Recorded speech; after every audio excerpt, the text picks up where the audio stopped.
Welcome everyone, and thank you for spending this Earth Day morning with us. I am Margaret Berry, co-chair of the New York City Bar Association's Environmental Law Committee, along with Bethany Davis-Knoll. The Environmental Law Committee is delighted to be a sponsor again of this third Earth Day Climate Change Symposium.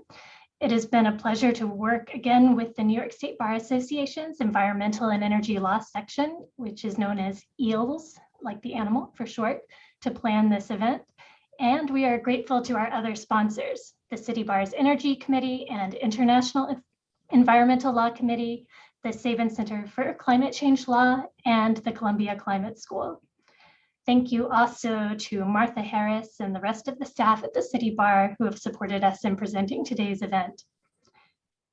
We are fortunate today to be hearing from 5 people with deep expertise in the subjects of climate change and what we are doing and need to be doing at the local, state, and national levels to decarbonize our world. Thank you to all the speakers for joining us today. And to moderate today's panel, we are lucky to have Carl Howard, a co-chair of the EELS Global Climate Change Committee and an assistant regional counsel at EPA Region 2. If you are an EELS member, you probably already know that Carl also writes a climate change blog. And if you do not already receive the climate change blog and would like to, you can see Carl's bio in the materials that were sent to you with the Zoom link. And before I turn things over to Carl, I just want to note that we plan to post a video of today's event on the City Bar's website after the event, where there will also be access to the speaker bios and other materials from the panelists. Carl, you can take it from here. Thank you, Margaret. And thank you all for attending. I'm Carl Howard. I'll be moderating.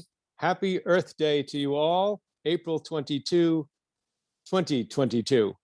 We have a full program, so let's get to it. As Margaret said, we'll have 5 speakers, and I hope to have time at the end for Q&A. Please type your questions into the Q&A box on your screen. I'll give a brief intro before each speaker, at which time the presenter can share his or her screen if they wish.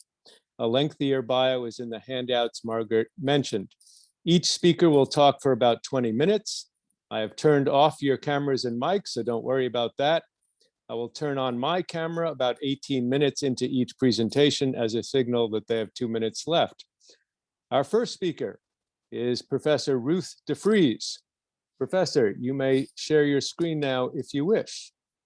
Dufrese is a professor of ecology and sustainable development at Columbia University in New York and co-founding dean of the Columbia Climate School. Her research examines how land use changes affect climate, biodiversity, and other ecosystem services, as well as human development. She was elected to the U.S. National Academy of Sciences, one of the country's highest scientific honors, and won a MacArthur Genius Award. She has authored over 100 scientific papers and several books, including The Big Ratchet, How Humanity Thrives in the Face of Natural Crises, and What Would Nature Do? A Guide for Our Uncertain Times. She devotes time to the Environmental Defense Fund, Science for Nature and People, World Wildlife Fund, and works on reconciling conservation and development in Central India. Professor Dufrese. Thank you, Carl, and good morning, everyone. And thank you for the opportunity to be with the environmental lawyers. And I am so grateful and thankful for the work that you all do, which is really how change happens. I'm coming from the science side. So what I thought I'd do is give a little bit of a retrospective from my perspective, which is the science perspective, and think back to the early days, to the first Earth Day, and how some things have changed and some things have really not changed all that much, and how we think about moving forward. So one thing that has changed is our understanding of the issue here. That I'm going to date myself. But I remember sitting around the kitchen table talking to my father about how the Earth is headed into an ice age, and our big environmental problem is how society is going to deal with a frozen world. And we know that the scientific understanding has changed quite a bit since those times. But then some things really have not changed much at all. And that is how important political will and having protests and all of these demonstrations, it was so important for Earth Day, absolutely shaped my trajectory. I was fortunate enough to grow up in DC and be somewhere in this crowd in the first Earth Day. And you could see here this sign, science is actually useful, from the first Earth Day. And we are still saying the same, that same slogan. But we also know that science is not. What we've learned is that science is a necessary but very, very insufficient requirement for change to happen and for environmental progress. So for those of you who are old enough to remember this iconic image of the water pollution being so severe and so much toxic and hazardous chemicals in our rivers, leading to events like this famous fire in Cleveland. It was a very, very powerful image that raised public awareness. And we still know how important, even though we're flooded with so many images now, how important these kinds of images are to have raise consciousness and lead to the public will, which is so important for, so necessary for change. Since the Clean Water Act and so much really great work, legal work and technical work, there is a very positive story to tell, as I'm sure you all are well aware, on improvements in water quality in this country. And this is a graphic just showing over time the share of the waters that are not fishable, and we see a very clear downward trend, and that is clearly a result of all of the good work that has been done over the decades. Similar story with another local air pollution. So the first Earth Day was motivated very much by these local air pollution, water, air, what people can see in their everyday lives and see how it is affecting their health. So New York was a very, very dirty city with severe air pollution. And while that has improved vastly, most of us are probably breathing clean air today on this Earth Day in 2022. But we have to remember also that these local pollution issues of water and air and solid waste are very much environmental justice issues where low-income communities and communities of color disproportionately are exposed to these solvable problems of local air, water, solid waste, these kinds of very local environmental problems. And the activism around this issue is there's increasing, and it's great to see that. And there have been some success stories, but certainly not enough, because we continue to see that the vulnerability of different communities throughout our cities and country and the world. So while there has been some progress, but a lot of progress to be made on local environmental issues, we have a different set of problems that are with us related to climate change that are harder to deal with, in the sense that the sources are far away and it's not so obvious to the public until we see events like this. This is the fire in 2020 that where the smoke flew over into San Francisco, and we had this day of the dark day in San Francisco due to wildfires burning not in the city, but far away. So the nature of the problem is changing. While we still have local problems, particularly from a justice perspective, we have dealing with the sources of the environmental problems manifesting themselves locally, like here in San Francisco, but the sources being distant, harder to control, the result of climate change, harder to pinpoint to a single source.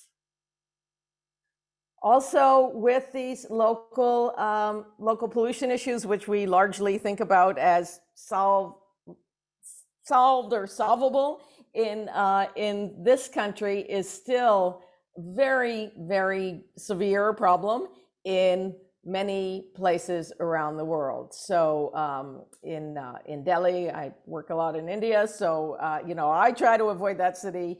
It is the worst air quality in the world. Beijing previously was the worst air quality in the world. So while we know there are technical solutions to these problems, we've seen that, we've seen these improvements, there are still many places and situations where those solutions have not been put in place, and largely lack of political will. Beijing is an example where there has been real signs of success in addressing local air pollution problems. So there is from burning coal and cars and industry and all of the ways that have been successful in controlling air pollution, there is great improvement in Beijing air quality. Again, it's political will. But we also have to remember that while these success stories are great, success is never permanent. So this is an issue that I've worked quite a bit on. This is deforestation in the Amazon, where there was a fabulous success story in the mid-2000s, where there was a lot of government attention and policies and different kinds of incentives, carrots and sticks, and different ways that once the government decided that the deforestation was something that they wanted to control, which was extremely high in the early 2000s, we see this reduction, dramatic reduction in the rate of deforestation. Now, it only takes one election to turn that around, and what we are seeing now, as I'm sure you all are aware, is a pretty alarming uptick in clearing of the Amazon. And that is just that's tied to the politics, tied to who is, who's the powerful lobbies, the agribusiness lobby, who can reverse the stringent incentives and laws that were in place that led to that success. So we can never, ever let our guard down that the successes can't turn around, because they can. Another great success story is the stratospheric ozone, the Montreal Protocol. And here we have the Secretary General of the United Nations saying that the Montreal Protocol, which was the international agreement to reduce or eliminate the industrial chemical chlorofluorocarbons that destroys the ozone layer, which protects us from ultraviolet radiation, that thin layer in the atmosphere between us and a lot of harmful radiation, is the most successful international agreement. Not only the most successful international environmental agreement, but the most successful international agreement of all types of international agreements. So that is quite a statement. And this Montreal Protocol was sort of the background for going into the international agreements on climate, the Framework Convention on Climate Change, and raise the expectation that these international agreements can be successful. And what we have seen over the decades with the international agreements on climate changes, well, this ozone, the stratospheric ozone, is an example of success, but that does not necessarily transfer to much harder problems like climate change and how we reduce greenhouse gases. So we've had decades and decades of science now that has provides evidence and irrefutable evidence that the climate is changing, and that the source of that change are the emissions of greenhouse gases that are coming from a whole variety of sources that relate to the way we run our societies and our economies, primarily energy. So we'll be talking about that. But despite this evidence, we see greenhouse gases continuing to go on an upward trajectory. The only time we see downturns is when there is a financial collapse, and that is certainly not the way we want to solve environmental problems. So when we're dealing with climate, there's very different characteristics related to the successes with the environmental issues that came out in the early days of Earth Day. So these greenhouse gases, you can't see them, you can't taste them, you can't breathe them. You breathe them, but you don't know you're breathing them. And it's very hard for it.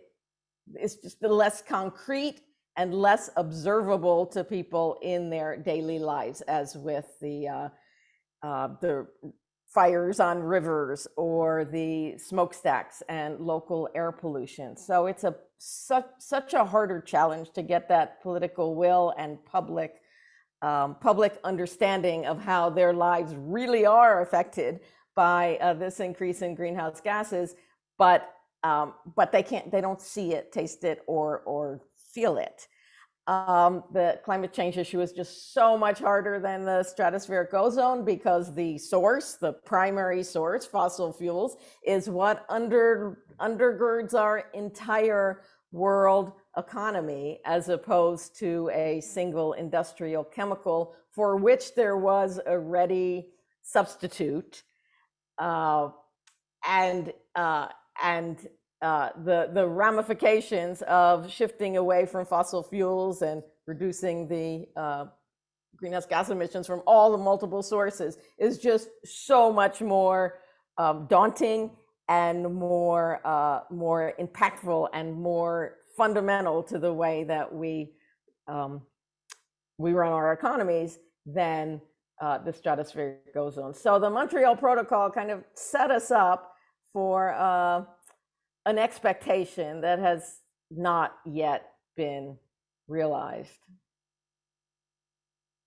So the problems that we're dealing with now, climate, is more wicked in the sense of being more intractable, more multifaceted, more stakeholders, more multiple sources of greenhouse gases, and multiple possible solutions. So it's a much harder problem.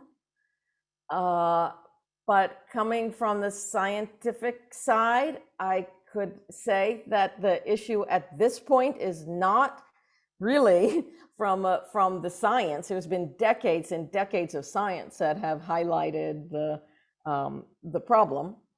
The issue really, the way I see it now, is not so much a technical one even. We're seeing, so I'm sure we'll talk about this later on, about how much renewables and replacements for fossil fuels are not completely solved, but technically solvable. But the real issue, so if we think about the local pollution, we have a lot of differences. They were directly observable. People could see it affecting their everyday life. And Earth Day, the first Earth Days, raised that public consciousness and that political will to overcome pretty serious vested interests to be able to get on with some solutions. Stratospheric ozone, again, people can't see that or feel that, but it's kind of a scary thought that this ultraviolet radiation will get through that thin layer in the atmosphere. And that was very readily solvable from a technical point of view. DuPont had the replacement chemicals ready. Those turn out to be powerful greenhouse gases. That's another story. And the political will was there from the countries that came together to solve that, to agree on a path to solve that problem. What we have in our climate change problem today is, again, I'd say it's not completely solved, but technically solvable. We don't have the public will, the public, what it takes for change to occur in society. And as we all know, how incredibly, unfortunately, politicized the climate issue has become. But what has not changed from the first Earth Day is that the fundamental issue here, what leads to change, is, of course, having a scientific understanding, having a way to technically solve the problem, but the political will. That was true on the first Earth Day. It is true on this Earth Day, and it will be true for all the Earth Days that come in the future. So while the nature of the problems are changing, the underlying, societal will to solve these problems is really the key. And that's why the work that you all do is just so incredibly important. I mean, the science, the work that we do, is sort of the necessary but very insufficient, and we all need to work together to get on with addressing the environmental issues of today, which are still the local issues, the global climate issues, and many issues I'm sure that are coming that we can't even imagine right now. So with that, I see you, Carl, which means my time is up, and I will thank you for that, and I will stop sharing. Excellent. Thank you, Professor Dufrese. Next is Professor Michael Gerrard. Mike, go ahead and share your screen if you like. Mike Gerrard is the Andrew Sabin Professor of Professional Practice. He is the director of the Sabin Center for Climate Change Law at Columbia Law School, and he is the author of Legal Pathways to Deep Decarbonization in the United States, as well as Climate Change and U.S. Law, among many, many other works. He formerly chaired the faculty of Columbia's Earth Institute, the environmental sections of the American Bar Association and the New York State Bar Association, and the executive committee of the New York City Bar Association. He practiced environmental law full-time in New York City from 1979 through 2008, most recently as the partner in charge of the New York office of Arnold and Porter, Professor Gerard. Carl, thank you very much. It's a pleasure to be with all of you today. One of the themes of our program today is the transition to clean energy. And I'm going to talk about New York State's very important law, the Climate Leadership and Community Protection Act, and what's happening here in the transition to clean energy. So the statute was passed in 2019, and it set forth various requirements for reduction of greenhouse gas levels so that by 2030, New York State emissions are required to be 40% below 1990 levels, and by 2050, 85% below. And these are not merely goals, they're written in a way that they're supposed to be legally enforceable. For electricity, the requirement is that 70% of the electricity supplied to New York be from renewables by 2030, and 100% be from zero emission sources, which would be renewables plus nuclear. The statute set up a very elaborate process for achieving all of this. It created the New York State Climate Action Council of 22 members, most of them state energy heads, state agency heads, and various advisory groups. This council was required to issue a draft scoping plan, a draft plan for how these objectives were to be achieved. That was due on January 1 of this year. They met that deadline, and we are now in the comment period. Public hearings are underway right now. The written comment deadline is coming up on June 10. The Climate Action Council will then review all the comments and what everybody said at the hearings, and they'll issue their final plan this coming January. And the State Department of Environmental Conservation then has a year to issue the binding regulations to give teeth and reality to all of these requirements. Meanwhile, the State Public Service Commission was required to issue rules or procedures by this past June for the clean energy standards, and they in fact did issue a whole variety of programs to meet the 2030 deadline, and they have launched a proceeding for how to meet the 2040 deadline. So these are the scoping plan hearings that are being conducted right now by the Climate Action Council. And then all these committees set up, these advisory panels have also been very active, and you can see here the advisory panel that met, the number of meetings they have. All this material is posted online, so it's been an extremely active period to come up with this plan. So in terms of the sources of greenhouse gas emissions in New York State, electricity gets so much of the attention, but right now it's only 13%. A generation of electricity is only 13% of the greenhouse gas emissions in the state. The largest portion is buildings, and we'll be hearing more about what can be done about building emissions. The second highest is transportation. And one of the principal things that needs to be done to greatly reduce emissions from transportation and buildings is to move to electricity, is to transition to electric vehicles, electric heating in buildings and so forth, and to move all of these, so much of this into the electricity wedge. And as that is done, that of course is going to lead to a tremendous increase in the demand for electricity. One of the technical appendices to the scoping plan set forth various scenarios for the future, but under all of them, this is the tremendous increase in electricity demand compared to business as usual. And here you see the numbers under the principal scenario that we are going to see under this doubling of the need for electricity in New York State because of mostly because of the transition of transport and buildings. At the same time, we of course would see a great decline in the use of natural gas in New York State as we move electricity generation and building heating and cooling away from natural gas to electricity to the extent we can. So where is all this electricity going to come from? This also from the scoping plan appendix. You see these are the sources of electricity now. The great bulk of the electricity in New York State now comes from natural gas. And since the state banned fracking,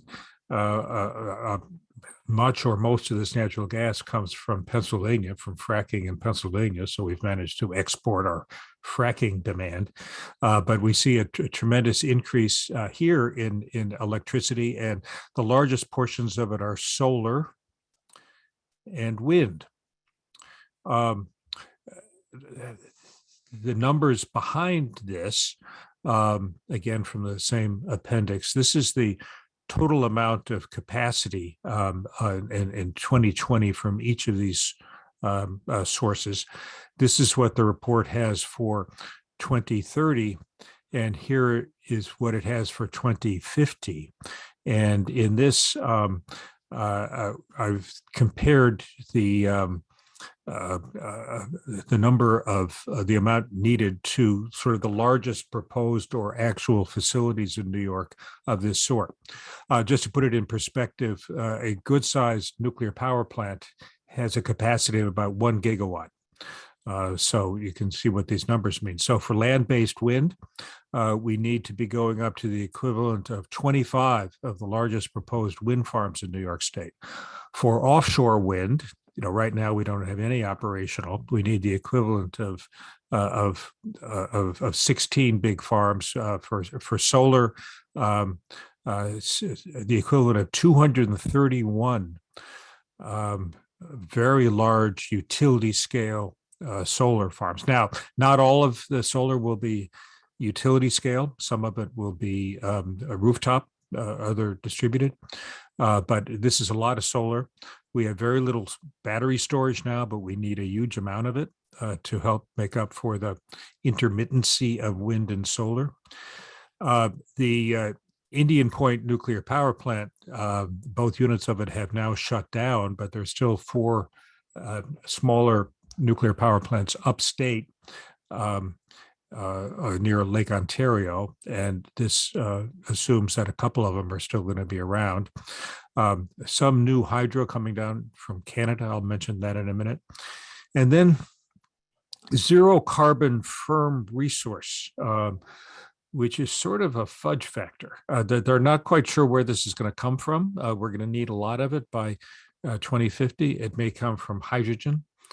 If the technology of small modular nuclear reactors really works and becomes commercialized on a large scale, maybe some of it will come from that, but we're just not sure where all this is going to come from by 2050. But in the last couple of years, there has been a lot of progress in the siting and approval of utility scale wind and solar. Most recently, just last week, the state siting board approved this 280 megawatt solar farm upstate. For a long time, the principal siting process for utility scale electric generation in New York was called Article 10. It was a part of the public service law, and it just wasn't working. It took years and years to get anything through.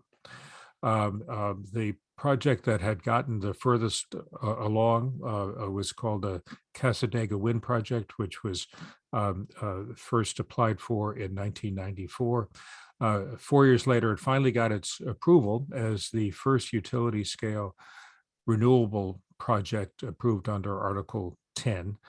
But then after that, and it was finally approved in January of 2018, but then after that, the siting board got on the stick and started really approving projects. And you can see that since the approval of the Cassadaga Wind Project, we've seen the final approvals by the siting board of this large number of wind and solar projects in New York State. But in 2019, when it was, it was clear that the Article 10 process, at least up to that point, had was not really working well enough, the state adopted a new law on renewable siting, created a new Office of Renewable Energy Siting within the New York State Department of State. The projects that were in Article 10 had the option of staying in Article 10 or moving over to the new siting process. As you can see, many of them stayed in Article 10 and they got through. The siting board really, as I said, got its act together and started really approving these projects. But a number of projects did move over to the Office of Renewable Energy Siting, and it is now hard at work. So that office has now approved 4 projects, and there are all these other projects that are under review, and more are likely coming. We also have the incipient growth of offshore wind. As I say, right now, there's no operational offshore wind in New York. There are only 2 very small projects that are operational now in the United States. But the one that has gotten furthest along is called South Fork Wind. It's 30 miles east of Montauk Point. It can't be seen from the shore. So nobody could complain about the visual impacts, but the cables had to go someplace. And so the cable design was to go into Wainscott in the town of East Hampton. And there, some of the local people didn't want the disruption from the cables. And so they undertook litigation and so forth. The Sabin Center was involved on the other side of that, supporting the project. That litigation has not succeeded, and the groundbreaking took place, sort of the ceremonial groundbreaking. You don't really have groundbreaking for an offshore wind farm except for the cables. But so the groundbreaking took place. This is Governor Hochul. This is Deb Haaland, the Secretary of the Interior, and various other state and local officials. So that project is now under construction. And there are more to come.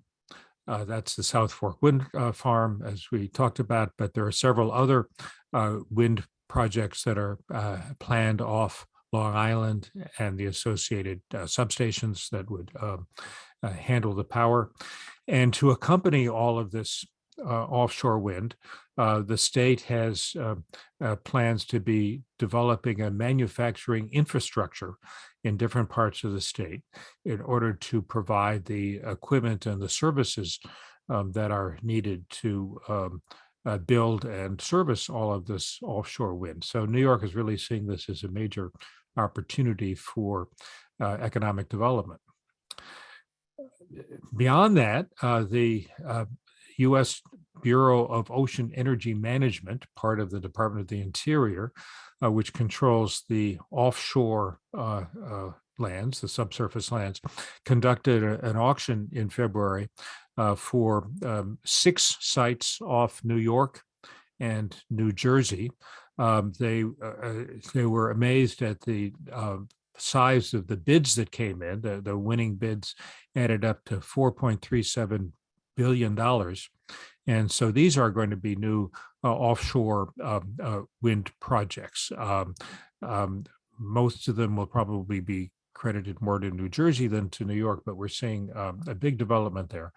On a nationwide basis, S&P Global Market Intelligence just projected this tremendous growth nationwide in offshore wind. Most of the work so far has been off the Atlantic coast, but we're now seeing projects proposed off the Pacific coast. Another important development happened last week when the New York Public Service Commission gave its final approval to 2 transmission lines that will carry more electricity into New York City and make it more possible for New York City to meet its decarbonization goals, which is something that Ben Furnas is going to talk about in a few minutes. But this is a line that will carry electricity down from Quebec, from some generated by some existing hydro dams. They're not going to build any new ones for this. They'll be using existing hydro capacity to take electricity down into the city. And then this line will enable New York City to get some of the renewable power that is generated upstate. And also, just a few days ago, the Public Service Commission approved a framework for distributed solar, for rooftop kind of solar, looking for at least 10 gigawatts, the equivalent of 10 nuclear power plants of distributed solar by 2030. Now, none of this is to say that despite all of this tremendous progress, any of this is going to be easy. There are going to be a lot of challenges in meeting New York's goals. So by 2050, the nuclear will be almost gone. The Indian Point is gone. Of the 4 upstate plants, we're not sure how long they'll be able to stay in operation. They're already operating only by benefit of significant subsidies. A problem had been that the Trump administration was weakening the fuel economy standards for motor vehicles, but that's now been reversed, and the Biden administration has put in more greater standards for fuel economy standards. It's going to be necessary to be phasing out basically all the gasoline and most of the diesel vehicles. A lot of that is governed by federal law, and efforts are now underway to do that. But we're going to need a very large electric vehicle charging infrastructure. We need to retrofit a lot of existing buildings, and Ben is going to talk about that. As I just mentioned, there's going to be increased electricity demand for all of this, which is going to be requiring a tremendous program of construction of new renewables, as I just discussed, and that need for new renewables is greatly increased by the need to retire virtually all natural gas generation, which is a necessary part of achieving the statute's requirements for 100% zero emissions electricity by 2040. Although in theory, carbon capture and sequestration can be put on natural gas power plants, that doesn't really happen. It's not economical so far. So we need to be pretty much phasing out all natural gas generation, except for some a little bit of peaking load may still be necessary. There is a lot of discussion of, quote, fossil-free gas, gas that is that comes from biological sources rather than the fossil gas in the ground. National Grid just announced that they're going to move in a big way in that direction, and to hydrogen. A lot of this technology is still nascent. It's still not fully up to where it needs to be, and so there's some skepticism about meeting this. I see I just have a minute or two left, but as I said, we need this massive build out of solar and wind. In order to make that happen, we need to develop a workforce and the supply chains and deal with the siting issues. We need to, in order to deal with the intermittency of solar and wind, we need a lot of storage and demand response and beefing up the transmission lines.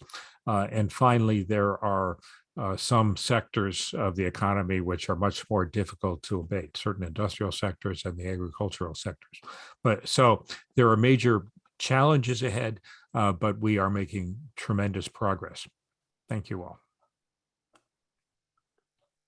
Fabulous. Thank you, Professor Gerard. Ben Furnas, share your screen if you wish. Ben Furnas is the Executive Director of the 2030 Project, a Cornell climate initiative where he works with Cornell faculty, staff, and students to accelerate large-scale solutions to climate change.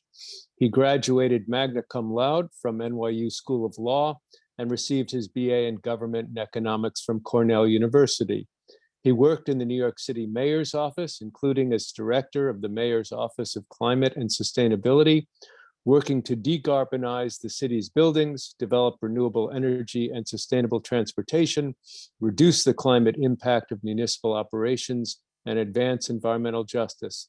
He worked on an agreement to power New York City government operations with 100% clean and renewable electricity, catalyzing the development of 2 new transmission lines to power 2.5 million homes with zero carbon power, as well as Vision Zero, a nation-leading street safety initiative to transform New York City's streets to be safer and more pleasant for walking, biking, and taking transit. He worked on a $420 million investment in electric vehicles and charging infrastructure to electrify New York City's 30,000 municipal vehicles by 2030. And he worked on a $4.6 billion investment towards decarbonizing municipal buildings and operations in America's largest city. Ben Furnas. Thanks so much, Carl, and good morning, everyone. It's really nice to be with you all this morning. And as others have mentioned, thank you for all of your service in this really important, critical time for our planet and our society. So today I'm going to talk a little bit about decarbonizing New York's buildings. And a sort of key message I'm hoping to send is when we talk about buildings, when we talk about decarbonizing buildings, what we're really talking about is decarbonizing almost our entire economy. So everything that happens inside, every plug, every piece of equipment that is used, both as we plug into the wall, all of this is part of reducing our contributions to climate change and shifting towards a much greener future. So I'll start a little bit with one of my favorite graphs from the International Energy Agency. Here, let me just see this. This was a report that was put out just a few months ago, middle of last year, and they described this as the narrow but achievable path to achieving net zero emissions by the year 2050. So these are all of the things that human society can and I think the IEA suggested must do in order to achieve net zero, which is the energy transformation that's going to be needed to keep us below that 1.5 degree threshold to avoid the worst effects of anthropogenic global warming. And I want to draw your attention to 2 particular pieces of this. So this talks about how we're going to transform electricity, industry, transportation, buildings. But first, I want to point to these timelines for new buildings. So according to the IEA, we really need to be moving quickly to making sure that when we construct new buildings, new structures, that those buildings, in order to stay comfortable on the inside, don't rely on fossil fuels.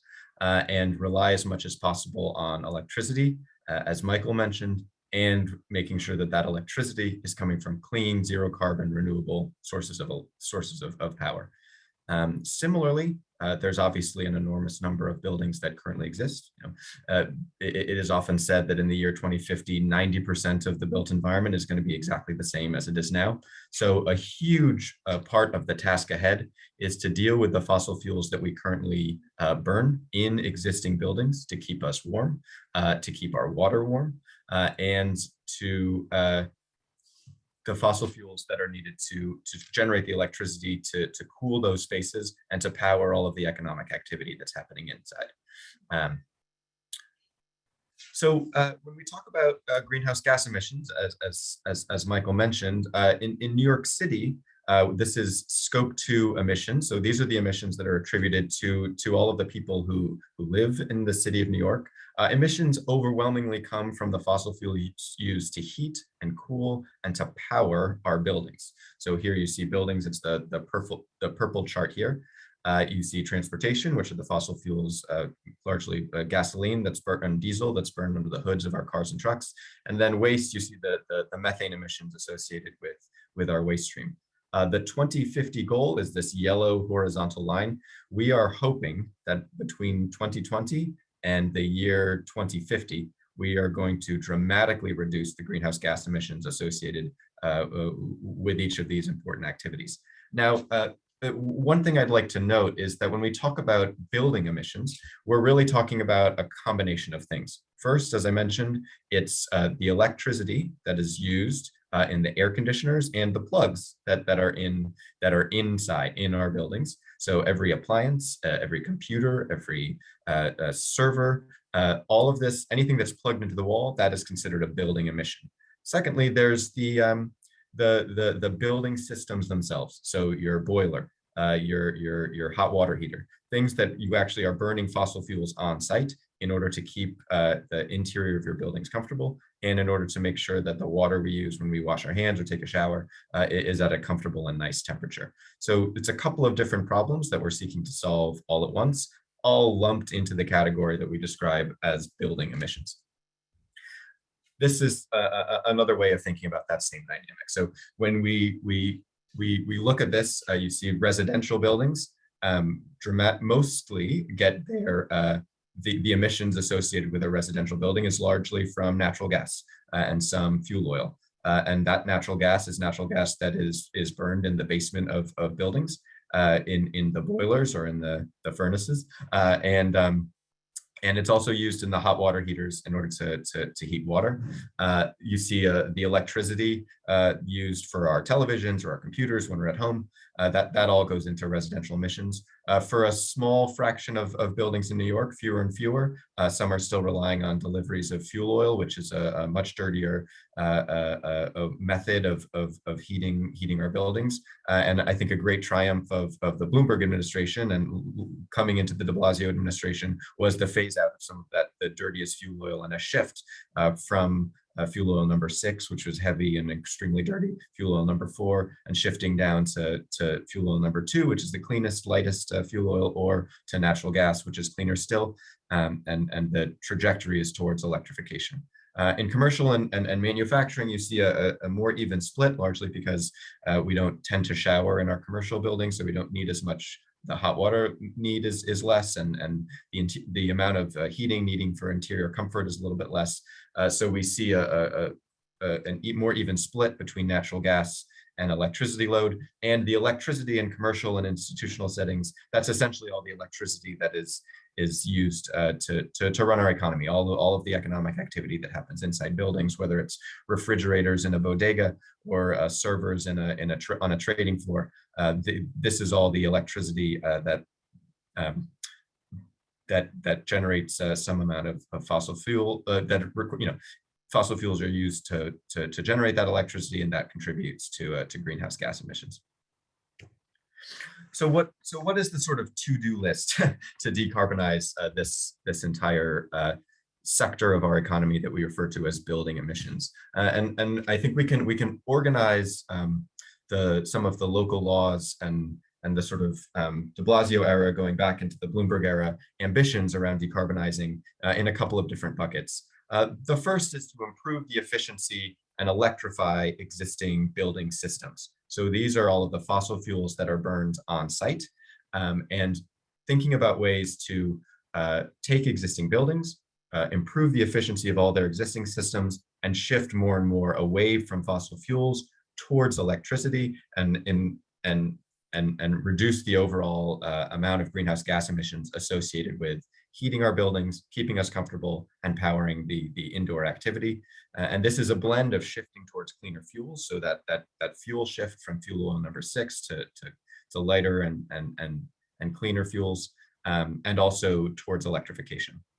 The next thing on the to-do list is to make sure that when we're building new structures, that those buildings are electric, or that they're ready to be zero emissions. And finally, we really want to clean up New York City's electricity grid, because even though as we shift towards electricity for our more and more of our building systems and our building uses, we want to make sure that the sources of those electricity are as little reliant on fossil fuels that generate greenhouse gas emissions as we can. And so respectively, Local Law 97, which I'll talk about shortly, is really about improving the efficiency and electrifying existing building systems and economic activity inside buildings. Local Law 154, which was just passed this past year in 2021 towards the end, really requires that new buildings in the city of New York be electrified or not reliant on fossil fuels. And finally, a combination of local law 97 and the CLCPA, as Michael's talked about, are really about greening New York City's electricity grid to make sure that all the power that we're getting is coming from clean, zero carbon, renewable sources. So the first I'll talk about local law 97. So this was the centerpiece of a package of bills referred to as the Climate Mobilization Act. It passed in 2019. This was a conversation that had been going all the way back towards the tail end of the Bloomberg years. There was a pathways to deep decarbonization, which identified massive amounts of retrofits needed in existing buildings as a core focus of decarbonization. Mayor de Blasio in 2014, he marched in the climate march and announced that the de Blasio administration was really going to be focused on a major effort to support and eventually require buildings in the city of New York to dramatically reduce energy and their carbon footprint and catalyze retrofits across the city. This culminated in a piece of legislation. This is Kassa Konstantinidis, who was the chair of the Environmental Protection Committee, a great human being and a great leader in a lot of this work, and working closely with the council, the administration helped to pass Local Law 97, which is a major groundbreaking piece of legislation to create targets in order to decarbonize the building stock in the city of New York. So how does Local Law 97 work? So it covers about 50,000 of New York City's largest buildings, 25,000 square feet and above. And you can see here that it covers about 60% of the square foot area in New York City. And the basic framework is that it contains two target dates. One is in 2024, so coming up pretty shortly, and the second is in 2030. And then it creates rulemaking authority at the Department of Buildings in order to set future targets. And the big idea is that buildings across New York City are assigned a target based on their use type in order to reduce their emissions on a carbon CO2e carbon dioxide equivalent per square foot basis. And these limits are set in order to essentially, I almost call it the Lake Wobegon principle. We want to make sure that all buildings in the city of New York are at least as efficient as the average building. And eventually we want to make in that use type. And eventually we want to shift buildings to be sort of going from a wider variation to best-in-class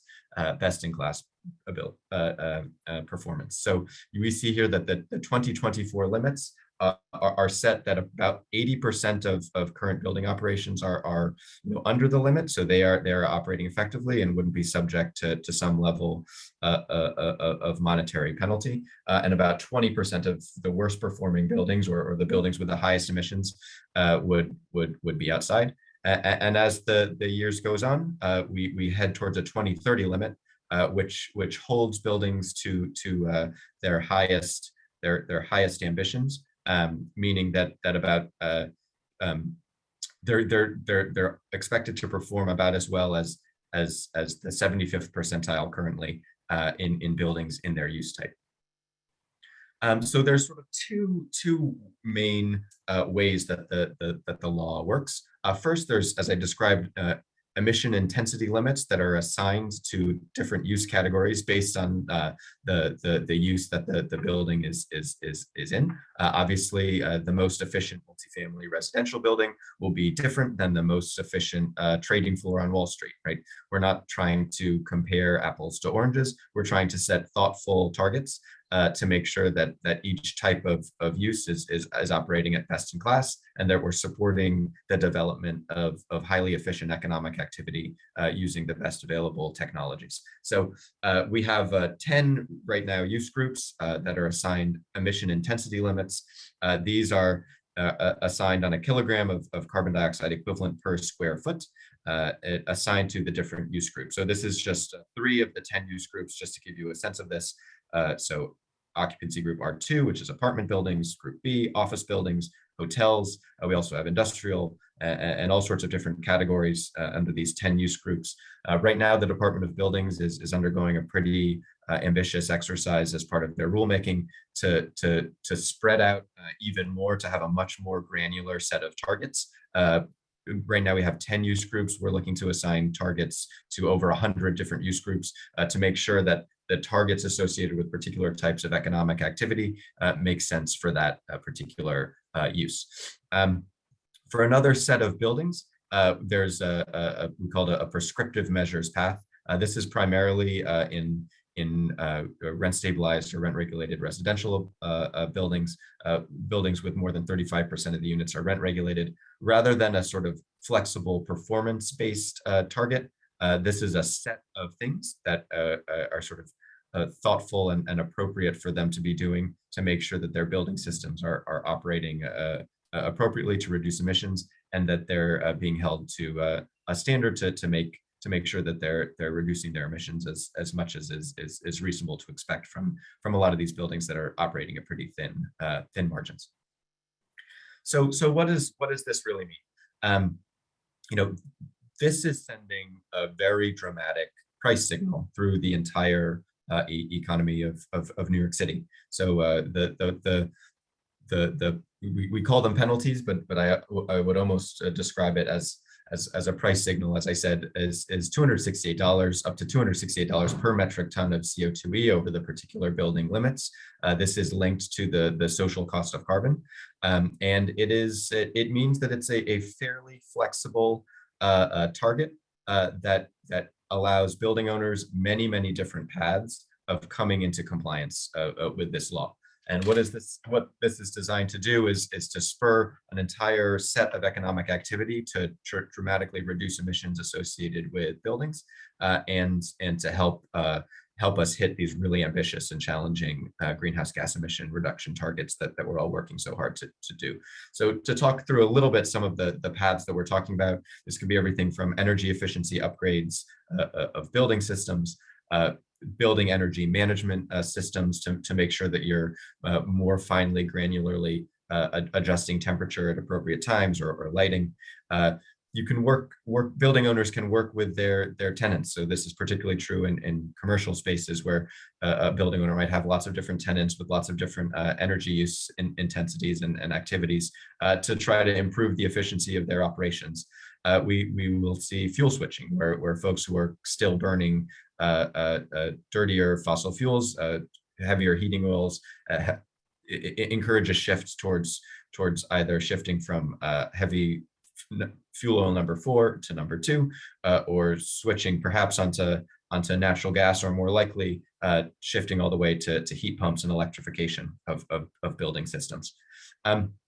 It also actually supports the cleaning of New York City grid. So one pathway that building owners can use to hit their greenhouse gas emissions targets under this law is to purchase renewable energy credits, but it's a very specific subset of renewable energy credits. So these are renewable energy credits that are associated with renewable energy that is actually in New York City, or what's called directly sinking into Zone J, which is the New York City grid. So we're talking about supporting renewable projects that aren't, a wind farm in Iowa, but are actually directly designed to decarbonize New York City's grid. And we'll talk about this a little bit more when we talk about the ways in which Local Law 97 helped to support the development of new transmission lines, and I think will help to support some of the offshore wind ambitions that the state and Mayor Adams really have, and also allows a modest amount of offsets to be used, up to 10% of energy use. And the city has really stepped up with assistance to help building owners figure this out. So we launched a major $33 million technical assistance program we call Nyc Accelerator.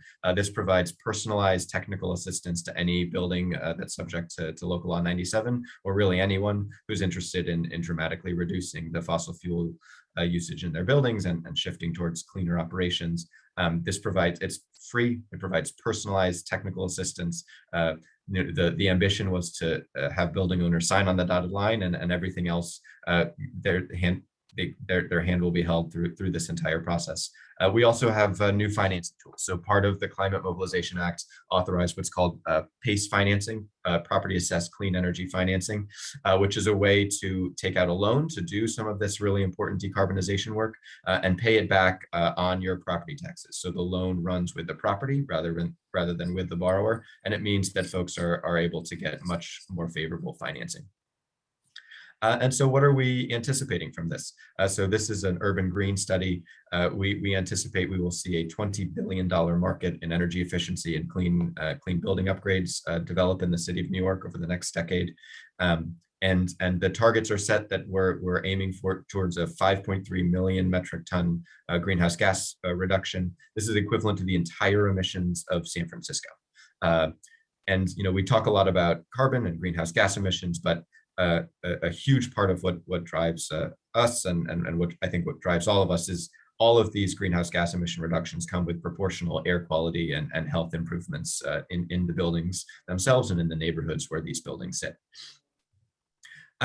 Next, I want to talk a little bit about electric new buildings. This is a photo of 100 Flatbush, which is a brand new electric building built by Alloy Development, and local law 154, which set of requirements really first in the nation of a city in this size that has winter that would require new buildings in the city of New York not to burn fossil fuels on site. So this is a little bit about that law. This is some of the timelines we're expecting. This was passed at the end of last year. The bottom line punchline is for buildings under 7 stories, starting January 1st, 2024, which is just 2 years away. All new buildings under 7 stories built in the 5 boroughs will be all electric, no fossil fuels on site. And starting in July 2027, buildings over 7 stories or above will be all electric. We're already seeing a dramatic shift in heat pump demand, which is an electric heating system, very highly efficient. And we're really excited to see this and see a shift in the building development that is to come. And there's conversations right now to expand these timelines and this ambition statewide. I say if we can do it here, we can do it anywhere, and I hope that will be the case.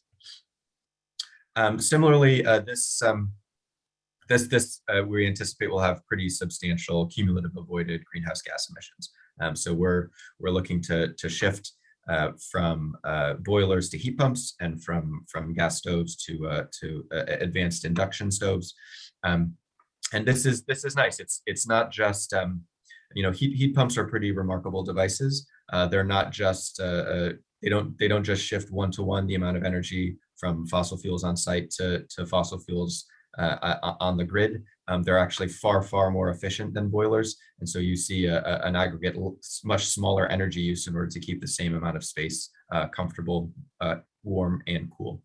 So they use less energy to cool than a conventional air conditioner and much less energy to heat than a conventional boiler, and it shifts to the grid, and as the grid gets cleaner, the heat gets cleaner. Finally, I think the linchpin of all of this, as Michael really mentioned, is the need to have a clean and renewable and zero carbon grid, not just to replace existing fossil fuels on the grid, but in order to accommodate the dramatic increase in electricity load that's coming from electrifying vehicles and also electrifying our building heating systems. This is the current New York City area power mix. This is the 2020 energy mix, and a major challenge, as Michael articulated, is this dark green slice here. This represents the zero emission electricity that was being generated by the Indian Point facility. As of 2021, this big green slice will disappear, and almost this entire donut will be orange, mostly natural gas electricity generation. But as Michael mentioned, hope is on the way. Just last month, 2 new major transmission lines were approved by the Public Service Commission, one heading up to Canada to tap into Canadian hydropower and wind, and the second heading up to central New York where the grid is much cleaner, but where there's not inadequate transmission to bring that clean electricity down into the 5 boroughs. And a major reason why the Public Service Commission was able to get comfortable with approving these new projects is for 2 reasons. One, the city of New York agreed to purchase electricity off of this line to fund our we have a really dramatic amount of electricity that the city government itself uses. We have a energy usage about equivalent to the entire state of Vermont, just the city government of New York. It's a huge amount of electricity. And we agreed to purchase that for city government operations. And second, because of the voluntary market, we call it voluntary, but because Local Law 97 creates an option for building owners to purchase renewable energy credits that are connected into Zone J, when these transmission lines are built and those RECs are available for purchase, they're expecting a fair bit, a market of building owners who will be purchasing renewable energy credits off of that line. So what does that really mean? It means that the Public Service Commission, who was essentially deciding whether or not to require utility ratepayers to bear the costs of these lines across the entire state, they knew that if large building owners in the city of New York were purchasing that, if the city of New York itself was purchasing the electricity, that means lower costs onto ratepayers across the state, and that made them comfortable approving not just 1 but 2 major transmission lines in order to dramatically clean up our grid. And this is really important because the intermittency associated with upstate wind and solar, they have some pump storage, but the high volume of Canadian hydropower with extremely high capacity factors, it's dispatchable power, which means it can fill in the gaps when the wind isn't blowing and the sun isn't shining. It's an enormously valuable component of deep decarbonization in the electricity sector. And because of Local Law 97, because of New York City's commitment, we were able to get both of those pieces done. As Michael mentioned, there's a huge amount of offshore wind, which is both in the pipeline, and this will go a big way towards making sure that the electricity that more and more buildings are relying on is clean and renewable. This is the NYSERDA projects, and as the new lease areas come online and a lot more wind is developed, that's only going to make for a much cleaner grid, which is going to help reduce emissions from buildings even more. So what do we look at when we look to the future? So this brought some joy to my heart. Recently, JP Morgan announced that one of the tallest new buildings in New York City, their new Manhattan headquarters, is going to be entirely electric powered.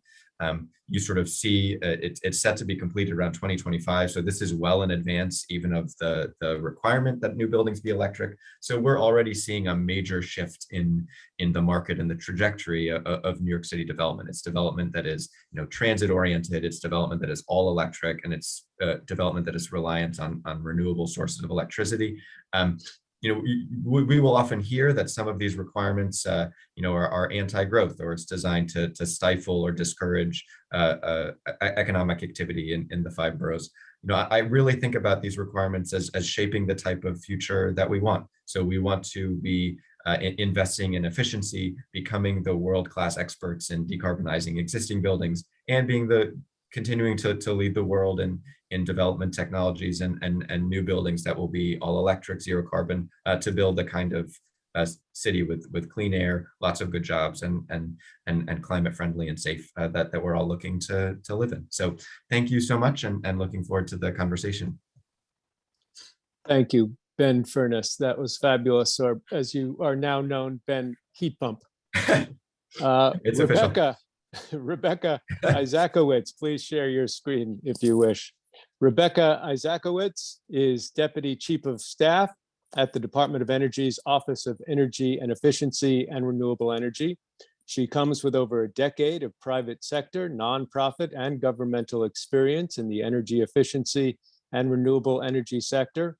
She previously served as Deputy Secretary for Energy and Environment with the Executive Chamber for the state of New York, where she supported the tactical development and operationalization of the state's 14 energy and environmental agencies and advanced corporate strategy initiatives with the New York Power Authority in a directorship role. Rebecca also served in various government roles for the City of New York, most recently as Deputy Assistant Commissioner for the Department of Citywide Administrative Services Division of Energy Management. In that role, she created and executed cross-cutting projects to meet citywide targets for greenhouse gas emissions across more than 80 city agency partners. While at City Parks Department, she wrote and implemented energy, climate resiliency, and emergency action plans for vulnerable areas across New York City post-Superstorm Sandy. Rebecca Izakowitz. Thanks for that kind introduction, Carl. And I appreciate the invitation to be here today to participate in this New York City Bar Association Earth Day Climate Change Symposium. As mentioned, prior to coming on as the Deputy Chief of Staff for the Department of Energy's Office of Energy Efficiency and Renewable Energy, we love our acronyms, so that's EERE. I spent the last 10 years, as mentioned, working with both the city and the state of New York, so I couldn't be more excited to speak here today with this focus on the future of clean energy in New York and beyond. As EERE, we take Earth Day very seriously around here. Protecting our people and our planet is at the heart of what we do, and further is a core component of this administration's climate strategy. And since Michael and Ben did such an excellent job in speaking to what the city and the state have accomplished recently, I just frantically was changing some slides around so we could really focus on our nationwide intent and how that has local impact. Rebecca, sorry to interrupt. You're sounding a little muffled to me. Is your microphone, is it possible to get a little closer to it? Yeah, is that a little bit better? Perhaps. Okay. Let's see if I can move myself even closer. Great, thank you. No problem. So President Biden's clean energy goals put America on an irrevocable path to achieve both the carbon-free power sector by 2035 and a 100% clean energy economy with net zero emissions by no later than 2050. At DOE, we recognize our essential role in executing the administration's climate mission and are allocating billions of dollars into transitioning the US into a clean energy economy. We're doing it with more consideration also now, I think, than ever before for underrepresented, and energy burdened communities. For the first time, the department has expanded our focus from basic science and research that was really core to the mission in prior administrations into demonstrating and deployment of real energy solutions in communities across the US, which is why we're really so excited by the bipartisan infrastructure law, or bill, which is the foundation of the president's climate agenda. This truly is a once-in-a-generation investment into our nation's infrastructure, which is fully transformative and goes far beyond clean energy R&D. It will create good-paying jobs, combat climate change, and grow the economy sustainably and equitably for decades to come.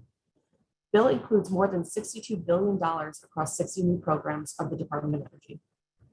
So I'm going to say that again for just emphasis, $62 billion. That is the greatest climate investment in our nation's history. And this investment is so extraordinary that we're legitimately fully restructuring the department around it.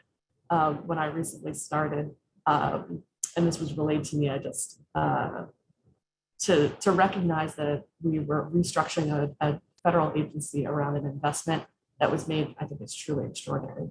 There's a brand new undersecretary for infrastructure, and so you can understand why I'm so thrilled to come on board and help bring a local perspective from the city of New York, the state of New York, to the office so we can work with stakeholders at all levels and accomplish our shared climate goals. So EERE has established 5 programmatic priorities to aid in our transition to a clean energy economy. They are decarbonizing the power grid, decarbonization of transportation across all modes, decarbonization of the industrial sector, reduction of the carbon footprint of buildings, and the decarbonization of agriculture with a focus on that energy-water nexus. Each of these priorities focuses on a sector. There are 5 major contributors to our nation's greenhouse gas profile, and this focus on sectors rather than specific technologies leads better to collaboration and communication with national labs and other federal agencies, as well as our state and local partners, to ensure that we meet our objectives, and I'll share some additional details now. So priority number 1 is to initiate a path to achieve a carbon-free electricity sector by 2035. The fastest and most cost-effective way to decarbonize the whole economy is to prioritize this transition to a carbon-free power sector. You heard a little bit about this from Ben and from Michael previously.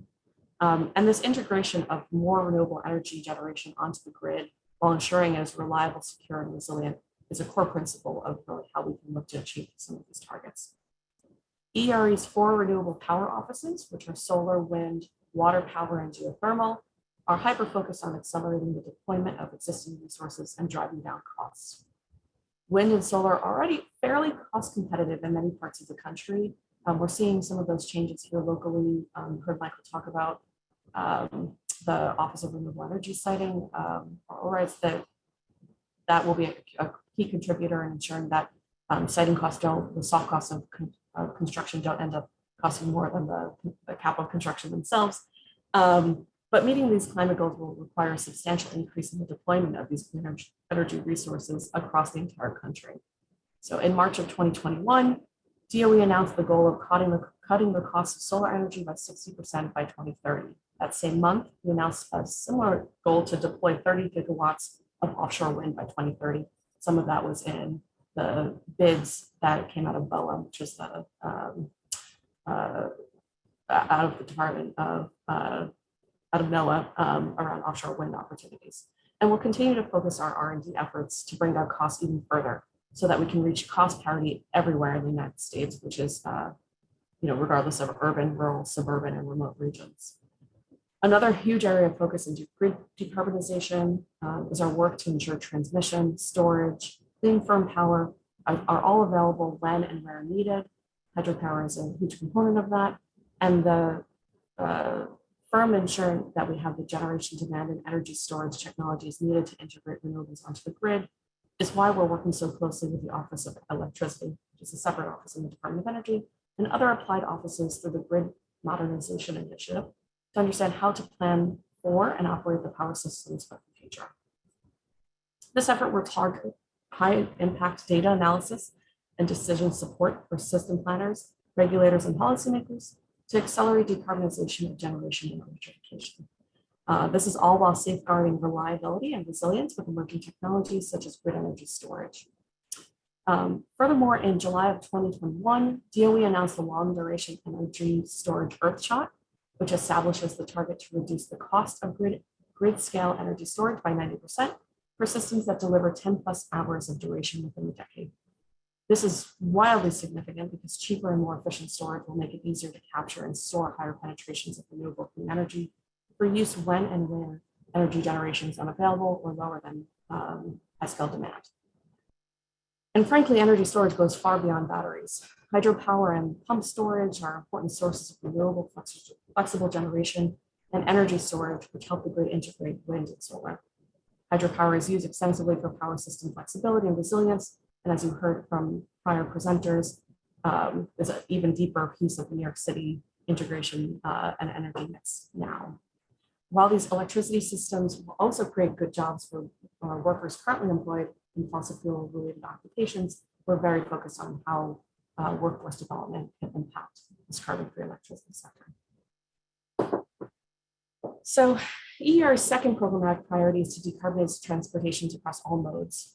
Our goals include accelerating the sale of new and union-built, made in America light-duty electric vehicles, minimizing the use of critical materials in EV batteries and sourcing raw materials responsibly in the US, meeting 100% of the nation's sustainable aviation fuel needs by 2050 and creating new opportunities for refinery workers, and enabling commercially viable hydrogen fuel cell, long-haul heavy-duty trucks and fueling infrastructure by 2030.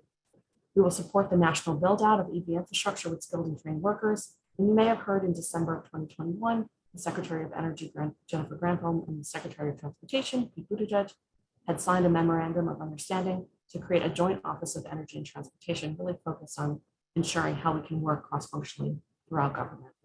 This joint office supports the deployment of $7.5 billion in bill funding to build out a national electric vehicle charging network. And the president's goal is to deploy more than 500,000 new public charging points by 2030. We really need to make EVs more affordable. This is a huge component of our ZEV and EV focus moving forward. And we're only going to be able to do that by reducing the cost of EV batteries, reducing the use of critical materials, and recycling batteries. And that recycling cycle is really going to be core. Hydrogen also will play a fairly significant role, particularly when we think about large trucking and the trucking industry. And in June of 2021, DOE announced the hydrogen shot, the first of DOE's series of energy earth shots, which seek to reduce the cost of clean hydrogen by 80% to $1 per 1 kilogram in 1 decade. So that's 111. Achieving the hydrogen shot's 80% cost reduction goal can unlock new markets for hydrogen, including steel manufacturing, clean ammonia, energy storage, and heavy-duty trucks, which supports growth in the domestic industrial sector, even as we decarbonize. And it's really focused on this administration, workforce development, and economy as we look forward to this clean energy sector. And finally, bioenergy is another important asset for the transportation sector, particularly in aviation. In September of 2021, the White House launched a Sustainable Aviation Fuel Grand Challenge, or Big Bad Challenges around here. The SAF Grand Challenge is a collaborative effort between DOE, DOT, and the USDA to reduce the cost, enhance the sustainability, and expand the production and use of SAFs while achieving a minimum of 50% reduction in the life cycle of GHGs compared to conventional fuel, and meeting a goal of supplying sufficient SAFs to meet 100% of aviation fuel demand by 2050. And really focusing on the state and local opportunity and using a regional approach, we can develop SAFs from the unique feedstocks and resources available in each state and region, providing flexibility and opportunities in every corner of the country, really ensuring that we're not focusing on any one space more than another. Next in our focus priorities is the decarbonization of the industrial sector. EERE's third priority is to decarbonize the industrial sector while enhancing America's competitive edge.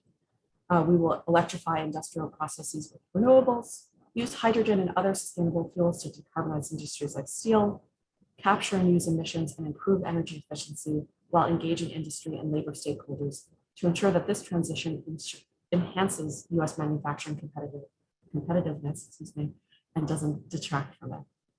One of the biggest challenges to manufacturing all of our clean energy technologies at home is disruptions in supply chain. And in February 2022, DOE released its first comprehensive report, which consists of 13 supply chain assessments across the energy sector, ranging from solar energy to semiconductors and cybersecurity. It really covered quite the gamut. The strategy examines technologies and cross-cutting topics for revitalization of the U.S. economy and domestic manufacturing by securing the country's most critical supply chains. Next, as you heard from Ben and from Michael, our fourth priority is to reduce the carbon footprint of U.S. building stock.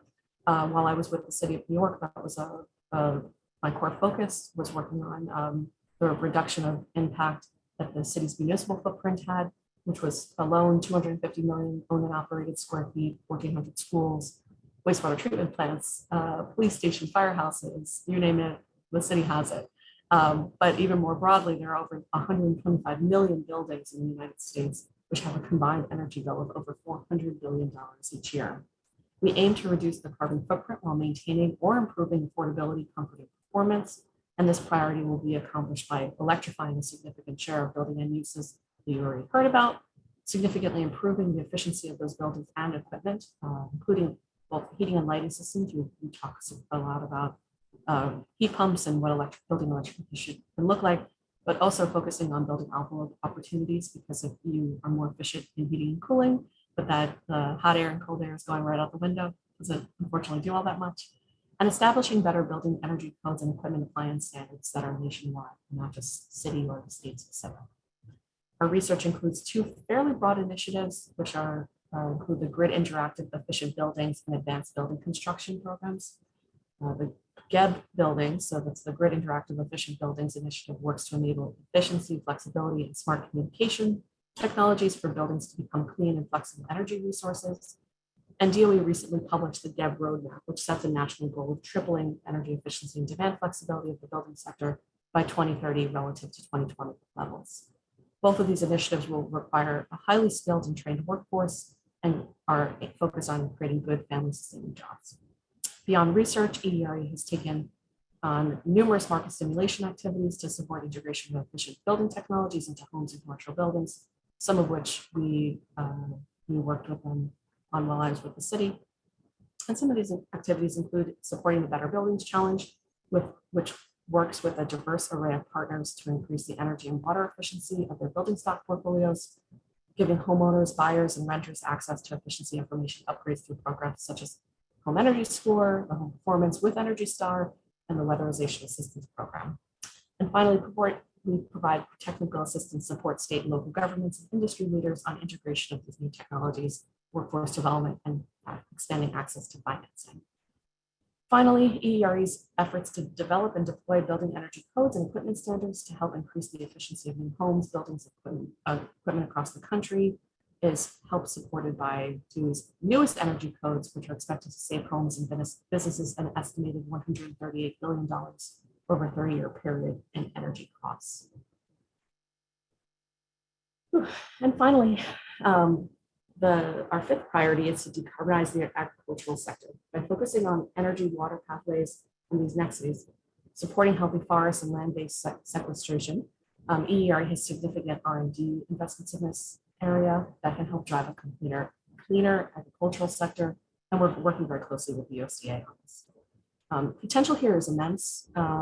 It's something that we don't frequently talk about in the urban landscape, but if just 4% of farmland was an agrivoltaic system where farmland and solar energy are co-located, it could generate 10 times the amount of solar energy that we currently have today. Low temperature geothermal resources and technologies are also a good match for many agricultural and industrial processes, and we're expanding work to reduce emissions in the agricultural sector through the development of biofuels, greater efficiency of off-road agricultural vehicles, on-site production of animal waste to clean energy, and a better prediction of water flow to design more water and energy efficient irrigation systems.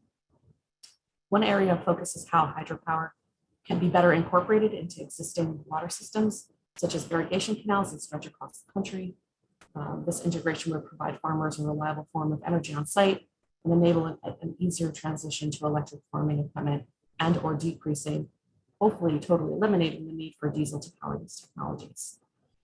Finally, of course, farms can also reduce their carbon footprint by installing distributed wind or solar systems, and that could include hybrid applications with storage to power their operations. So what are our guiding principles? How are we ensuring this greatest impact? We can only build a clean energy future if we're bringing communities and workers along with us. Ultimately, I think you heard from Ruth at the top of a panel how people really need to focus on this people-centric opportunity that we've continued to look to try to build. And we can only really build this clean energy future again if we are bringing people along with us. To ensure that, we've established 4 guiding principles. First, we must build the clean energy economy in a way that benefits all Americans. We must address environmental injustices that disproportionately affect communities of color, low-income communities, and indigenous communities. And we're implementing principles of energy justice throughout our project life cycles. We're looking at an additional stakeholder engagement from a broader set of stakeholders than perhaps we've looked at in the past, and are being accountable to the feedback that they offer. One such example is streamlining and improving our funding award mechanisms to expand to audiences we haven't traditionally worked with. Environmental justice is highlighted in a number of new initiatives, and we are deeply committed to executing the President's vision that 40% of our investment benefits disadvantaged communities. Second, the success of clean energy industries depends on a diverse STEM workforce. We will increase awareness of clean energy job opportunities at minority serving institutions and ensure that organizations receiving EERE funding are thinking through diversity and equity in their own work. Currently, many groups of Americans are wildly underrepresented in the clean energy workforce, including women and African Americans. And the DOE seeks to ensure that all Americans are able to benefit from family-sustaining careers in the clean energy sector by adopting labor standards and improving access to career track opportunities for underrepresented workers. Third, we can't achieve equity without attention to job quality. We can't train workers and expect that the jobs will just manifest. We need to start by stimulating clean energy investments to create jobs, adopt measures to improve the quality of those jobs, and finally train and place people in these jobs that they want to do. It's a lot of jobs. Although millions of Americans are already part of the clean energy workforce, millions more are needed over the coming decades to research, design, build, operate, repair, and ensure renewables and efficient technologies enable an equitable transition to net zero greenhouse gas emissions. Our workforce investments must also provide a pathway forward for communities and workers who have risked their lives to produce fossil fuels. This includes supporting place-based approaches that empower local community development organizations, labor organizations, and businesses that support clean energy economies. And finally, to successfully transition to a clean energy economy, we must address the particular needs of each unique community and use a community-driven approach. So we're working closely and learning from state and local governments. We are keenly aware that solutions even to the most pressing problems are already found in our communities, and oftentimes have found that cross-functional communication is the deepest barrier to improving the process and the expectation of results. So as such, and focusing on the state and local government opportunity, there are many programs that are designed for state and local stakeholders, and we want to make sure that we're taking advantage of all of them. This is why the department brought on regional specialists. This is new to this administration. We really haven't done something like this before. And these regional specialists provide states, cities, communities, schools, and community-based organizations on additional direct point of contact within the department. These regional specialists focus on 4 to 5 states. They coordinate between DOE programs and state and local governments, communities, and stakeholders. And their focus is really to bring a more diverse group of stakeholders to the table. So with that, we have a lot of work to do to transition to a clean energy economy, and we can't do it alone. On Earth Day and every day, we need your help in getting the word out so that we can progress towards a cleaner America simultaneously in each community. And we believe together that we can accelerate the progress that is critical to securing our clean energy future. Thank you. Thank you. Thank you, Rebecca Izakowitz. Next is Noah Shaw. Noah Shaw is a partner in the energy and climate practice of Foley Hoag, where he is engaged in numerous aspects of the renewable energy sector and climate economy. Noah works on offshore wind, electricity transmission issues, solar development, storage regulatory policy, efficiency financing models, carbon offset arrangements, and more. From 2014 through 2019, Noah was general counsel and secretary of the board of directors at New York State Energy Research and Development Authority, where he helped lay the foundation of New York's energy and climate policy, which led to the 2019 Climate Leadership and Community Protection Act, the Clean Energy Standard, the Offshore Wind Program, the state's master plan, the large-scale renewable energy credit program, the New York Green Bank, the New York Sun Solar Program, and regulatory frameworks for electric vehicles, energy storage, building efficiency, and more. Noah Shaw. Thank you, Carl, for the introduction, and to all the panelists for such great presentations. I'm going to dispense with the slides for this last piece and do a good old-fashioned speech. But before I get started, I wanted to take a moment to thank Kevin Healy of the Bar Association, Professor Gerard, and others for asking me to be a part of this symposium. Frankly, the idea that I have wisdom to impart comparable to the other folks on this panel is a bit baffling to me, and certainly humbling. I've been asked to wrap this up by talking about the reasons we have to be optimistic about our fight against climate change. That is, why should we be at all confident that we can actually achieve the sometimes dizzying goals and requirements that have been discussed on this panel today? I have some thoughts on that, which perhaps are more accurately stated as observations of change happening now and the potential for more and bigger change in the future. But as I considered those reasons, I identified a somewhat more lawyerly but related topic, drawing on my small role, as Carl mentioned, in the passage of the CLCPA, among other changes made in my time in government and policy, and now counseling clients who are constantly innovating, striving to make change in the way our world works. So what does it mean to be an attorney in the time of the climate fight, when the imperatives can seem, frankly, beyond the horizon of what is currently envisionable, both technologically and under the law? How do you react to and advise a client or treat an issue that may seem currently untethered to a current market, unanticipated by current rules, and to some even starry-eyed?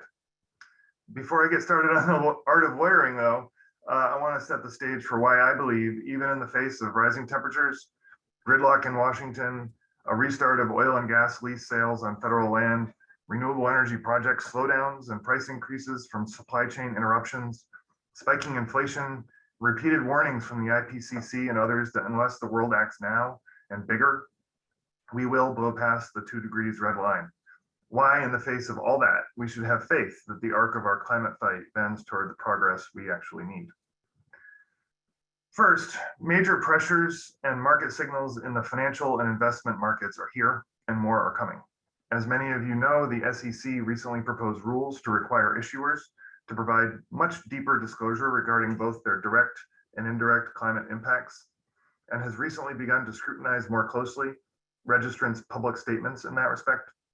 The New York State Department of Financial Services has led the charge with respect to multiple letters and guidance documents to the banking and insurance industries regarding how they should manage their climate risks. Ratings agencies are asking municipalities for their mitigation plans, and the world's largest pension and sovereign wealth funds are adopting investment policies to greatly reduce their carbon footprints. All of this pressure is resulting in massive demand for carbon reducing solutions from corporate and institutional buyers and investors, spurring truly extraordinary activity in the capital markets for renewables procurement and other carbon reduction measures. And all of that activity leads to unprecedented innovation in business models and technologies alike.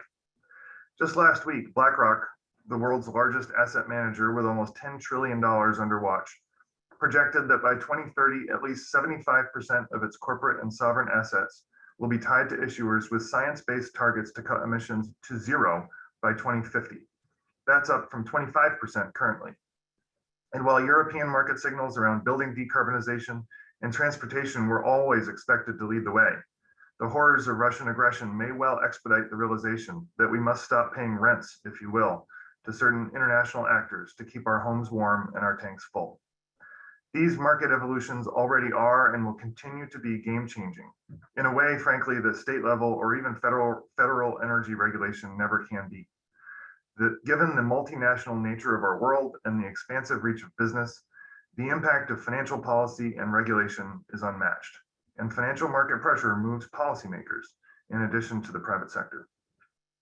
Second, despite short and medium cycle renewable energy headwinds, for example, as I mentioned, supply chain interruptions caused by pandemics and wars, federal administrations that temporarily stall and backslide, entrenched fossil fuel interests, inflation, etc., the long-term trends and costs of renewable energy are stubbornly positive. And I say this in the face of reports that costs for renewable energy increased 10% in the first quarter of this year. Nevertheless, our outlook for being able to brave these temporary impediments should be positive. In my time at NYSERDA, our amazing energy analysis shop would, every year, provide cost projections for renewable energy credits and other procurements, which informed our program designs and decisions. And literally every year, the industry beat the analysts' expectations. The costs that came in were lower every single time, and usually significantly. As the recent IPCC report noted, since 2010, the costs for wind energy have dropped 55%, and by 85% for solar energy and lithium-ion batteries. Those decreases are even more drastic in specific markets and instances. And in the grand scheme, these are still nascent industries. They're still developing technologies, breaking into new markets, scaling, developing supply chains, developing human resources to do the work, and achieving and reaching for even more efficiencies. Third, there is constant innovation at the edge, and it is accelerating as money flows in even greater volumes. It's truly head-spinning to keep track of the advancements in clean hydrogen technologies, small modular reactors, carbon sequestration, storage, construction and building efficiency, electric vehicles, offshore wind, fusion, and the list goes on. In so many instances, by the time a program or permitting regime has been designed and implemented to support a particular solution or technology, that solution or technology is already obsolete. A recent Stanford analysis showed in detail what many of us have been saying generally for a long time, that we have 95% of the solutions needed to achieve 100% renewable energy by 2035 here in the United States. But of course, that last 5% is hard. It's essential, and frankly, it's uncertain. The solutions available now were in many respects unimaginable 10 or 15 years ago, and there is no reason to believe that past will not be prologue in this respect. The solutions we need, for example, to match the intermittency of most renewables to the long-term 24/7 need for electricity, especially as we boost demand for electrons by electrifying our buildings and transportation, are the laser focus of our best and brightest. The New York Climate Action Council's draft scoping plan predicts a doubling of electricity consumption and a winter peak by mid-century. A study released by the New York Power Authority just yesterday, charting a path to replacing certain of its dirty peaker plants within New York City by 2030, modeled a statewide load forecast of 23 gigawatts winter peak in 2025 and 38 gigawatts winter peak in 2040. The reality of such an enormous transition requires new system infrastructure and technologies still under development. While the pathways that may be available in the 2030s are likely inconceivable to most of us today, we should have faith that the currently impossible will in fact become possible. And last, while this is sector specific, it is worth emphasizing, given the size of the transportation greenhouse gas emissions in the pie chart that needs to be addressed, that many expect the purchase price of a new electric vehicle to be lower than the cost of the same internal combustion vehicle, and for their ranges to be comparable before 2030. That is the transportation sector tipping point.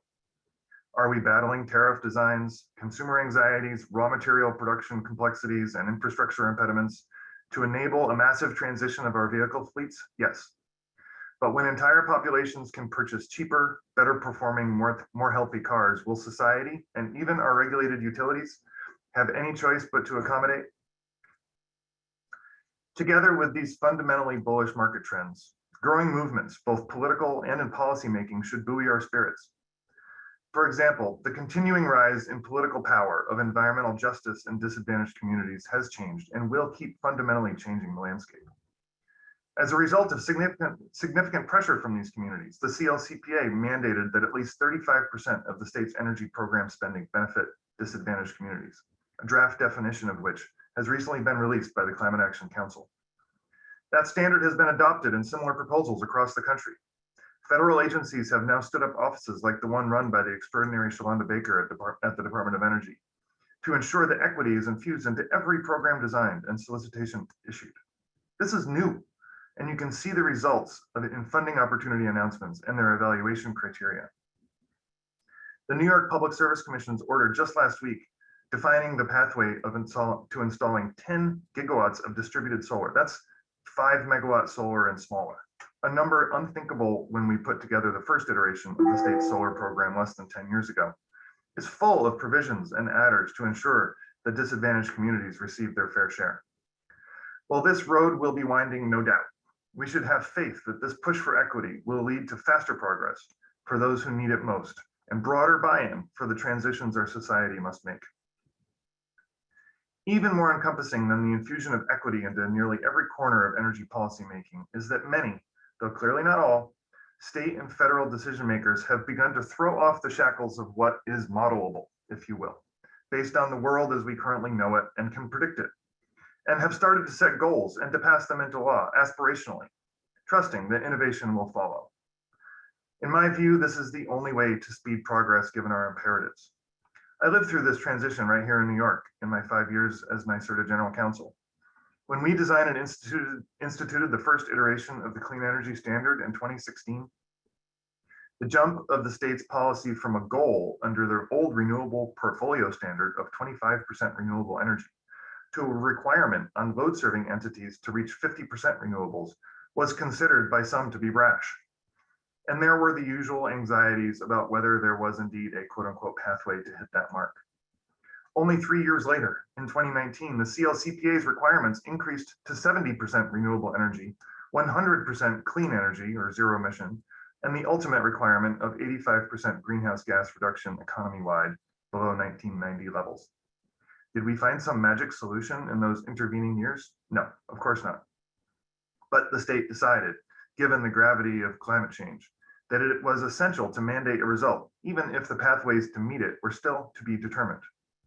The same ethos underlies Governor Hochul's ambitious and important commitment in her State of the State address this year to retire and replace the state's dirtiest downstate fossil fuel facilities, the pathway or blueprint for which is to be defined. And for those keeping score at home, and as Professor Gerrard mentioned earlier, the CLCPA requires the Public Service Commission to have issued an order last June to chart the course to 100% clean energy electricity system by 2040. That hasn't happened. The commission has commenced a proceeding, but frankly, shows little inclination to issue an order in the near term. Why? Why is that? Well, perhaps because the policy will depend on innovations that have not yet matured, but under which an even hotter fire is now lit, given the CLCPA's mandate for them. Some may criticize policymaking and legislation that sets aspirational marks instead of immediately achievable ones. But I would suggest that such policymaking is reason for faith that we will make the otherwise unachievable progress. And in both progressive energy states and even some not so progressive ones like Oklahoma, Iowa, and Texas, the electricity sector is on its way to being largely transformed by mid-century. Are there challenges to meet to plug the intermittency gaps, bring down costs uniformly, build new transmission, site projects, and ease public anxieties? Yes. But in the grand scheme of societal change and broad infrastructure reformation, those challenges are temporary and solvable.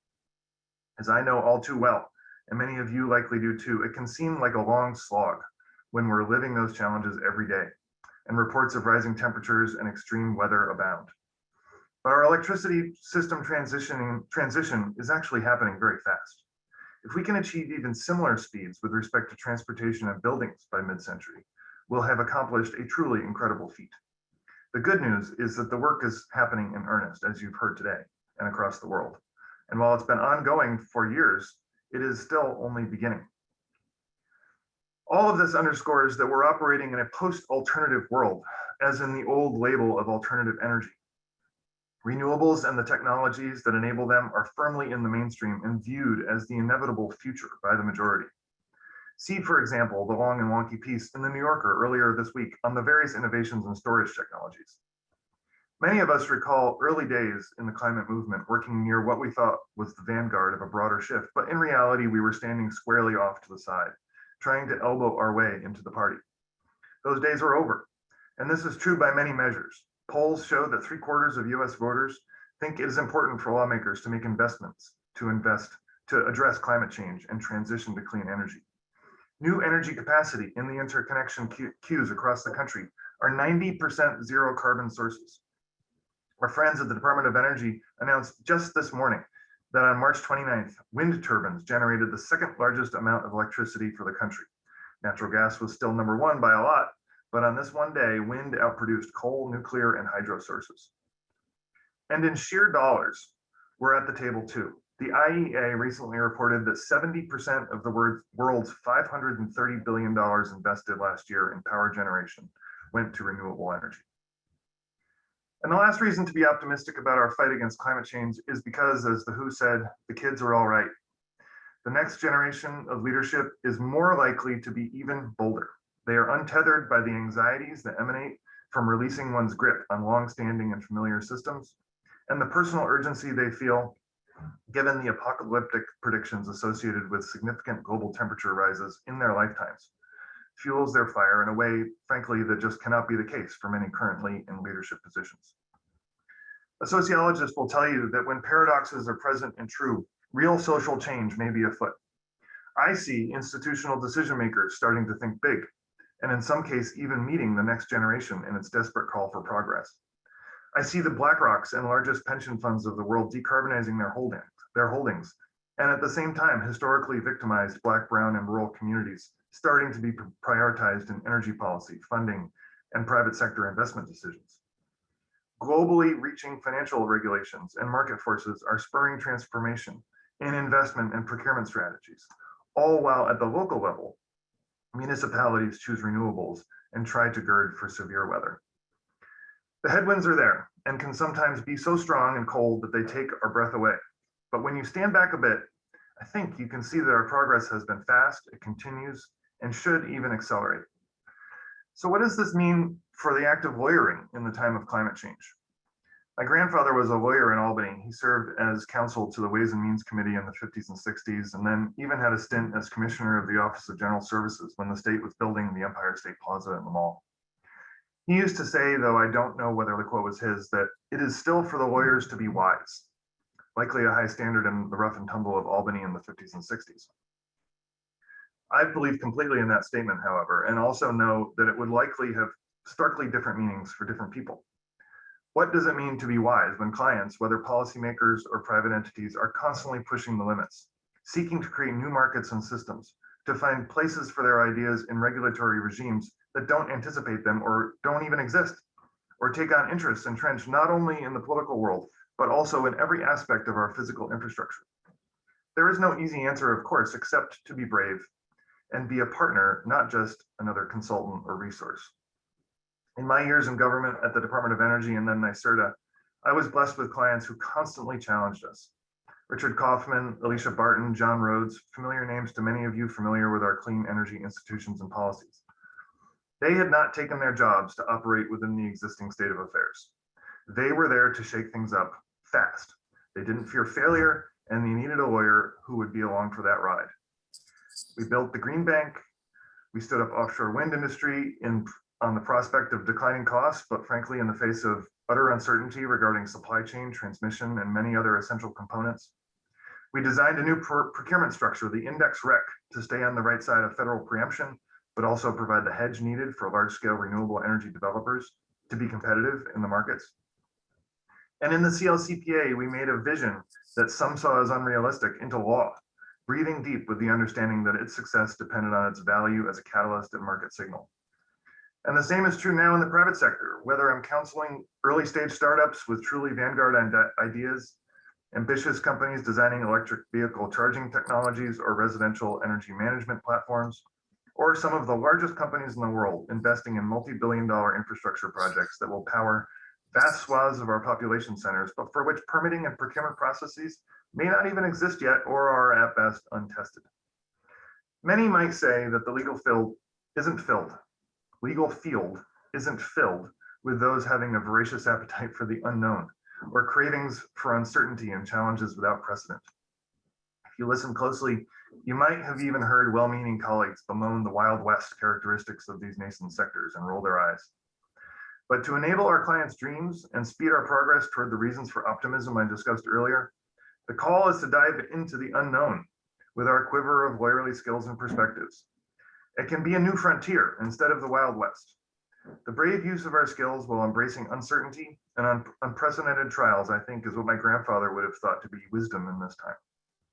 And with that, and I hope that you might come away feeling just a little better after that cheerleading speech, both about our likelihood of winning this fight and what we lawyers can do to be a part of that success, I turn it back over to you, Carl. Thank you. Excellent. Thank you, Noah Shaw. And thank you to all of our panelists. That was truly outstanding. We only have a couple minutes left. I have a question here for Professor Gerard. Last November, the voters in New York approved an amendment to the state constitution's Bill of Rights, saying there is a right to clean air and water and a healthful environment. What effect do you think this will have on the fight against climate change in New York? We don't know yet. There are environmental rights provisions in the constitutions of a few other states. The one in the Pennsylvania Constitution led to important decisions, making it clear that local municipalities have the power to control fracking. In Montana, there's a trial scheduled for next February on whether Montana's environmental rights provision requires the state to do more to transition away from fossil fuels.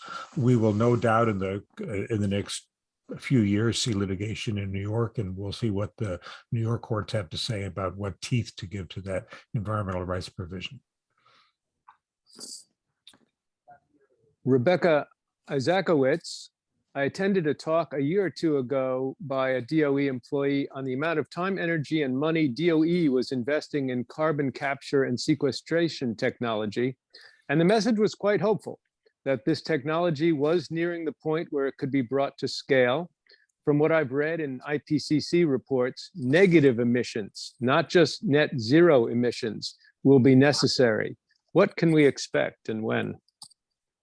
That's a great question. So part of the restructuring that I had alluded to at the top of my presentation is really focused on not just ensuring that the Department of Energy is applying resources to research and development of technologies, but also to the commercialization and the deployment of technologies at a scale that would be appropriate for the pace of progress that needs to be made. I think sequestration is an excellent example of one such technology, but frankly, all of these earth shots, moon shots, challenges, whatever you'd like to call them, are all focused on the commercialization of these technologies, because identification of the technology as an opportunity really is meaningless without execution of that technology on the ground at the state and local level. So, the agricultural sector, I think, is ripe for, and we'll say agricultural and forestry is ripe for sequestration and carbon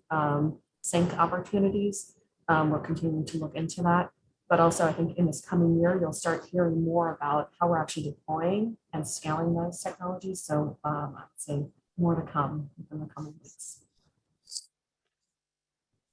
I have a softball for Professor Ruth Dufrese. I'm intrigued by the title of one of your books, What Would Nature Do? A Guide for Our Uncertain Times, because Homo sapiens have largely exempted ourselves from so many natural laws that we've produced climate change. Nature does not countenance unsustainability.